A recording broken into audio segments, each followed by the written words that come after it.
Don't I look cool?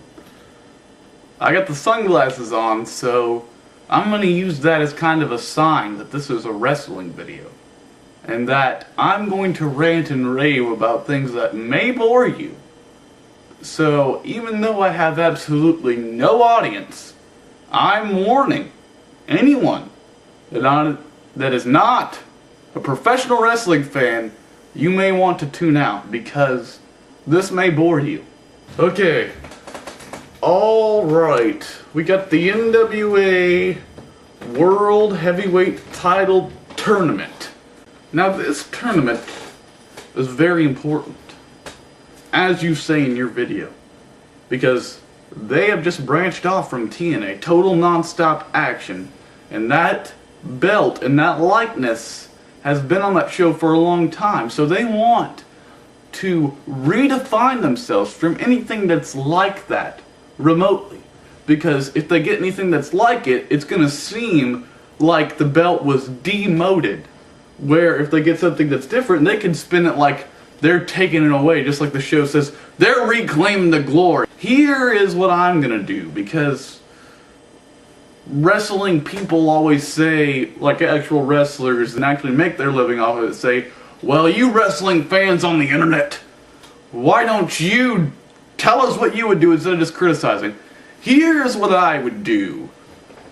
I would keep it 3 months long, because they're having a bit of an attendance problem. And if you put NWA World Title Tournament on anything, it is going to boost attendance. And if you stretch it out, one match per show over a lot of different places, it's going to boost attendance, and it's going to do one more other thing. It's going to help DVD sales. Wrestling fans are suckers for completion. And anybody who saw any of the other matches, it's going to not really hurt the DVD sales per se, because it decreases any chance that one person saw every match, and they're going to need every DVD buy they can get. Here's what I would do. I'm going to have each bracket have a gimmick match that is related to the bracket's namesake. So, Terry Funk bracket, Texas Death Match. That's self-explanatory. Lou Thesz bracket, 2 out of 3 falls match, because that's how he won one of his NWA World Titles. Jack Briscoe bracket, some sort of match with the pure wrestling title rules. Even though Jack Briscoe didn't wrestle under rules like that, he's known as the amateur guy. That's how they sold him basically. That era is like Kurt Angle. So you get the pure wrestling title rules, just so you can have a gimmick match so it doesn't fall on their way. Harley Race bracket, another bit of a stretch, but it'll work because Harley Race was known for his propensity of making people bleed. So you can at least sell a taped fist match as sort of Harley Race. So like, that's what I would do, because he's not really known for any other gimmicks, just for being like a bad A with an awesome haircut. And here's how I do the Terry Funk bracket. I would have Necro Butcher and Eddie Kingston meet in the finals for that bracket. Basically, every match in this bracket is going to be like under ECW rules, like the old ECW, not WWECW, where it's lax rules. The ending blow-off match is going to be a Texas Death Match. And I would have Eddie Kingston go over people that were detesting sort of to be in the hardcore genre, except for one man. He's going to beat Toby Klein, and it's going to be an even match. It's going to be Eddie Kingston's first match in. He's going to go even. They're both going to give each other a good fight, and he's going to beat him, though, eventually. Then he beats someone like Sterling James Keenan, who does not want to be in hardcore. So Sterling James Keenan is going to detest any sort of foreign objects being brought into his match, but they're going to be brought in, and Eddie Kingston's going to win. I'm going to have Necro Butcher take out Nate Webb, and he's going to take out, I don't know, throw in Corporal Robinson. They meet in the finals. Eddie Kingston beats Necro Butcher. He pile drives him through a table, and a nod to Terry Funk once again, selling the NWA's history. Then, for the Lou Thesz bracket winner, I'm going to have Roderick Strong. I'm going to have him win that. And you can put him over somebody. This will be like the boys. They're in the Lou Thesz bracket because he's arguably the most famous NWA champion.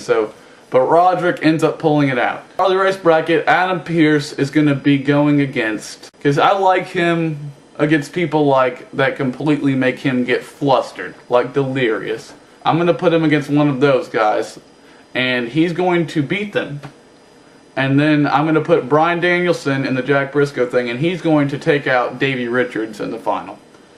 And then it's going to be Bryan Danielson versus Roderick Strong versus,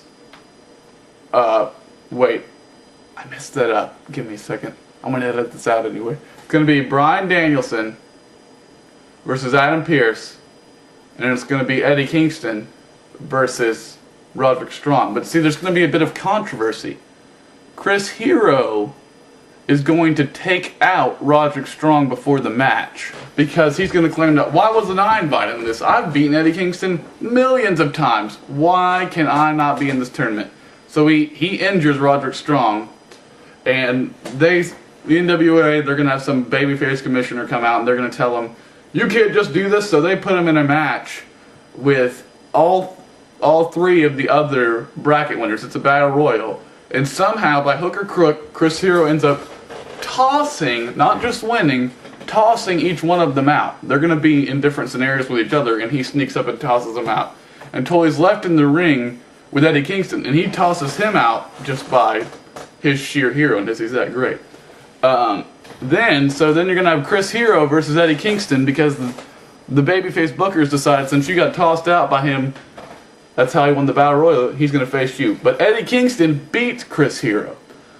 It's going to be a count-out victory. They're going to be on the floor. Chris Hero's going to be dominating him, and he's going to take out Hero with a clothesline or something, a knee lift, and then roll in at the last second. Then you have Bryan Danielson, Adam Pearce. Bryan Danielson is angry because, little secret I'll let you in on, Adam Pearce is the one that caused Chris Hero to eliminate Bryan Danielson and himself.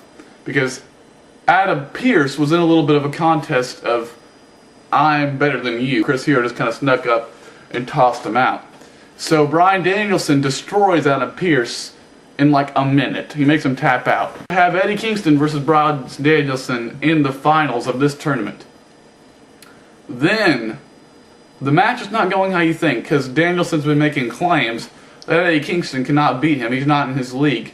All he is a hardcore wrestler, and he has nothing on the American Dragon. And Kingston says he's a fighter, and you put him in any situation, and he'll always try to make the best of it. So, in this match, it starts out even, but Kingston starts to get the upper hand. Completely fair, mind you. No outside interference, no foreign objects, no hardcore. He starts to get the upper hand, and as he's about to lower the boom on Danielson, and it seems like he's going to take him out, Hero runs in, and Kingston braces himself. He's like, you don't fuck with me, man, or whatever, you know, because he's good at using profanity. He's kind of like the Samuel L. Jackson of wrestling. He uses profanity well. So does Rhino. But anyway, Hero runs out, and he's about to hit Kingston, and Danielson's like, now's my chance, you know, and then he just turns around and smacks Danielson in the head. And then Danielson's out. The ref's not there to see it. The match doesn't end there. He tries to pin Danielson. He kicks out. The whole match, Danielson's hurting his head, to eventually where it gets to a point where the pile driver comes into play again for Kingston, and he gets him, and Danielson is now out like a light. He pins him 1, 2, 3, but it was because of that chair shot. And Hero gets on the mic. He says, you know why I hit Bryan Danielson over you? Because I hate you much more, but I don't hate Bryan Danielson, even though he's a scumbag, because I'd rather have the devil I know over the devil I don't. And I know I could beat you any day of the week, Eddie Kingston, and you are a paper champion, and you didn't deserve this win. And every match that you won in this tournament was a fluke. Then you have a feud right off the bat. Right off the bat, Hero versus Kingston. That's how I do it. And I would put Kingston in that position because he is a man without a company. CZW just outing him from the company because he's a man without a major indie promotion. Don't get me wrong, he's still wrestling all over the place, but he doesn't have an ROH or a CZW or an IWA behind him anymore. He still wrestles on many promotions, but he's not their man anymore. He needs to be the NWA's man, and they can make a lot of money with him.